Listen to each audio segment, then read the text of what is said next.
नमस्कार दोस्तों, मेरा है वसीम। आप सभी का हमारे YouTube चैनल पर स्वागत है। आज हम आपको एक राजा तथा उसके 7 बेटियों की कहानी सुनाने जा रहे हैं। इस कहानी से आपको काफी कुछ सीख मिलेगी। दोस्तों, ये कहानी बहुत समय पहले की है। किसी नगर में एक राजा रहता था। उस राजा की 7 बेटियां थी। उस राजा के राज्य में प्रजा बहुत सुखी थी। उसके राज्य में प्रजा को कोई तकलीफ नहीं थी। एक दिन राजा के दिमाग में एक विचार आया। राजा ने अपनी 7 बेटियों को बुलाया और अपनी सभी बेटियों से पूछा, ये बताओ तुम लोग किसका दिया खाती हो। राजा की 6 बेटियों ने उत्तर दिया कि पिताजी, हम सब आपका दिया खाती है और आपका ही दिया पहनती है।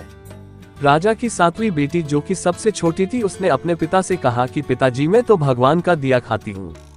ये सुनकर राजा अत्यधिक क्रोधित हो गया। उसने कहा कि सबको मैं खिला रहा हूँ और ये कह रही है कि मैं भगवान का दिया खाती हूँ। राजा ने अपनी 6 बेटियों का विवाह राजघराने में किया, लेकिन अपनी 7वीं बेटी का विवाह एक गरीब लकहारे से कर दिया, जो कि जंगल में प्रतिदिन जाकर लकड़ियां काटता था। वह किसी कारणवश बीमार हो गया था। वह लकहारा एक कदम भी आगे नहीं चल पा रहा था। इतनी दयनीय स्थिति उस लकहारे की हो गई थी। ऐसे लकहारे से उस राजा ने अपनी छोटी बेटी का विवाह कर दिया। राजा ने अपनी बेटी से कहा कि तूने ही बोला था न कि मैं भगवान का दिया खाती हूँ, तो अब तू उसी का दिया खा। वह लड़की भगवान की इच्छा मानकर खुशी खुशी उस गरीब लकहारे के साथ रहने लगी। वह लड़की प्रतिदिन जंगल से लकड़ियां काटकर बाजार में बेचती तथा उससे जो पैसे मिलते उस पैसे से अपने पति के लिए दवाइयां तथा खाने के सामान के साथ साथ दूध भी लेकर आती। लकहारे की पत्नी ने उसी जंगल में एक कुटिया बना लिया तथा उसी कुटिया में दोनों लोग रहने लगे। लकहारे की पत्नी बहुत दयावान थी। उसी कुटिया के बगल में एक नाग का जोड़ा रहता था। लकहारे की पत्नी सुबह एक कटोरे में दूध लेकर वहां नाग के बिल के पास रख देती। वह नाग प्रतिदिन दूध पीता। वह नाग कोई मामूली नाग नहीं था, बल्कि इच्छाधारी सांप था। एक दिन उस नाग ने सोचा कि यह लड़की तो बहुत दयालु है तथा गरीब है, क्यों न इसकी मदद कर दी जाए। एक दिन उस नाग ने लकहारे की पत्नी के स्वप्न में आकर कहा कि बेटी, जिस स्थान पर तुम दूध का कटोरा रखती हो वहां पर तुम गड्ढा खोदना, तुम्हें बहुत सारी संपत्ति मिलेगी। उस संपत्ति से तुम सबका भला करना, लेकिन एक बात का ध्यान रखना कि कोई भी व्यक्ति तुम्हारे द्वार से भूखा न जाने पाए। लकहारे की पत्नी सुबह उठी और जिस स्थान पर नाग का जोड़ा रहता था वहां पर उसने खोदना शुरू किया। उसकी पूरी तकदीर बदल गई। उसे इतना ज्यादा सोना मिल गया कि उस धन से उसने एक महल बनवाया। उसने पूरा एक नगर ही बसा लिया। वह प्रतिदिन भूखों को भोजन करवाती थी।